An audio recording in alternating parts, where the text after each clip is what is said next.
and welcome back to AJC Catalan Vlogs. At ngayong araw na to guys is nagbabalik na naman tayo sa another travel vlog from this channel. And ngayong araw na to is magpapatuloy tayo sa ating gala dito sa isla ng Siquijor. And today is our third day na rin dito and probably our last day na rin kasi bukas uuwi na kami pabalik ng Dumaguete. And ngayong araw na to is andito tayo sa Salagduong Beach. Ang Salagduong Beach nga pala guys is may entrance na 50 pesos per head. And may 20 pesos naman na bayad para sa parking fee ng inyong motorsiklo. O kung nakasasakyan kayo, 50 pesos naman ang bayad doon. And pwede kayong mag-park dito kung may mga sasakyan kayo. Katulad ng Tito na Ena na dito pinark yung sasakyan niya. And ngayon ay may nakot sa attention ni Ena. Akala niya is Starbucks, yung nga pala ay Starblock. So may kapihan nga pala dito. And yun sa kabila naman is mga ice cream. So kaya na bahala pumili kung magkakape nga ba kayo o mag-ice cream. Pero sa ngayon is magsusurvey muna ako dito guys kung saan ba kami pupwesto. So may iwan muna sila dyan. Ako muna mag-isa pupunta doon para maghanap ng magpapwesto. Actually, this is my first time here in Salagduong Beach. And kung hindi pa kayo nakapunta dito, is siguraduhin yung i-add to sa bucket list nyo.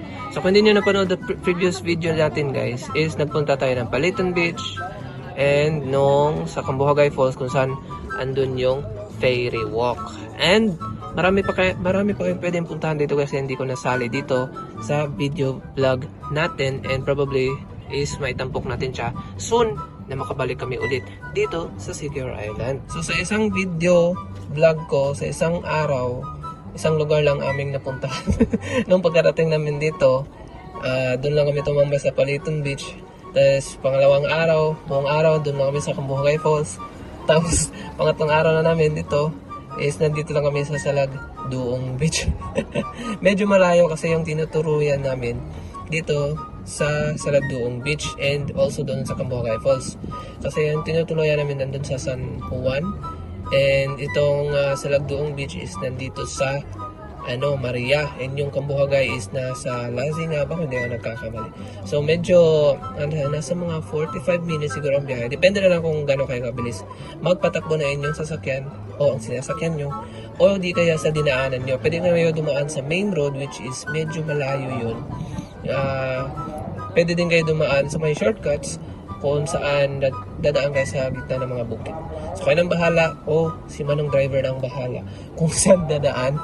So dito nga pala kami magla-lunch. So it's almost 12 PM na siguro kami nakarating dito and ayan marami na rin kumakain. May mga paninda sila dito at mga menu na saan pwede kayo magpaluto kung anong gusto nyong ulamin. So hanggang doon pa to sa unahan, hanggang doon kung nakikita nyo pa may pwesto pa doon. And sa ngayon, siguro doon kami sa may ayun, sa may left side ko? Right side. Basta dyan sa may giranan kung saan tanaw na tanaw mo yung may mga cliff jump sila doon. And teka muna, babalikan ko muna sila. Balik, hindi nyo pa napanood yung previous gala natin guys, andun lang sa akin channel o di kaya ilalagay ko na lang yung link sa descriptions below. At sa ngayon ay ready na silang lahat, handa na silang lumusong sa dagat. Di joke. Nakabili na sila ng gusto na lang bilhin, ice cream nga ba o kape, at ngayon ako yung humihigop na rin ng kape. At kung ano man yung pinaglalagay na yan sa kanyang balat, ay sa akin ay hindi na yan tatalab kasi may team na ako, hindi na siguro ako itim palalo nito. So bago kami pumesto, ay aakyat muna kami sa malaking bato kung saan andun ang cliff jump nila. Pero sila nanay at tita ay hindi na nakapagpigil pa. Nauna na silang maligo kahit sobrang tirik na tirik pa yung araw. At eto si Tito may binubulong pa kay Boboy. Ewan ko kung ano nga bang plano nitong dalawa na to. Pero as you can see, crowded nga yung hagdan nila.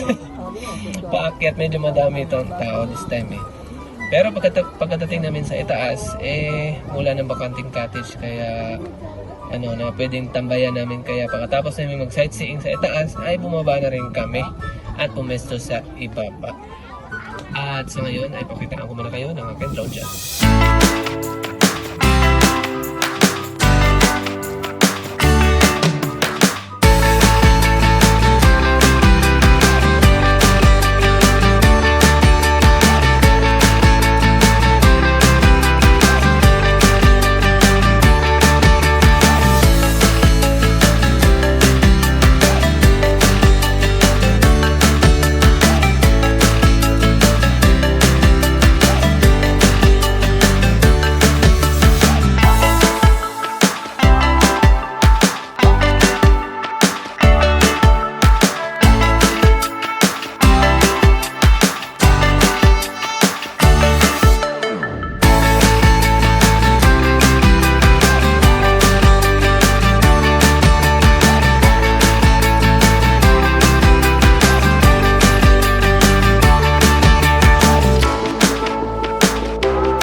naming magpakasawa sa dagat ng Salagdoon.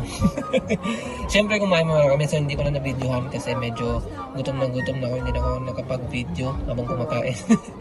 At nung nabusog na kami ay babalik na kami sa inn namin doon sa San Juan para kunin ang mga gamit at nang makapunta na sa bilihan ng ticket. Actually, pwede namang bumili kami ng ticket bago pumunta sa San Juan. Pero ayun, kinuha muna namin yung gamit namin sa San Juan. Para makauwi na kami sa Dumaguete. But first, isinauli muna namin ang motorsiklo na narentahan namin doon lang din malapit sa port. So kung balak nyo magrentang motorsiklo, marami naman kayong mapagpipilian na rentahan. Itong narent namin is on the beat is nasa mga 450 ata ito, hindi ko nakakalimutan. Per day. So depende na rin sa price. Depende sa klase ng motor nyo kung magkano ang price ng rent nito. At syempre kung mas matagal kayo dito like 2 weeks or a month is di-decrease yung price ito per day. So may discount na doon. So bahala kayo mag-usap sa nirentahan nyo ng motorsiklo. So make the short story long, ito nakasakay na kami sa Roro. So same boat lang din ang aming nasakyan. Syempre same price and ticket. Same price yung ticket. But di katulad ng papunta kami dito sa Siquijor, sobrang talaga puno yung barko. This time is maluwag na and marami na bakanting upuan. So kaya na bahala kung sakit gustong mo po.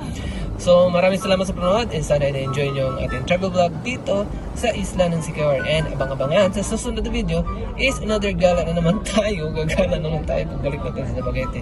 Ito ay sa lungsod, sa Boquerin na part sa lungsod ng Zamboanguita. See you guys next vlog.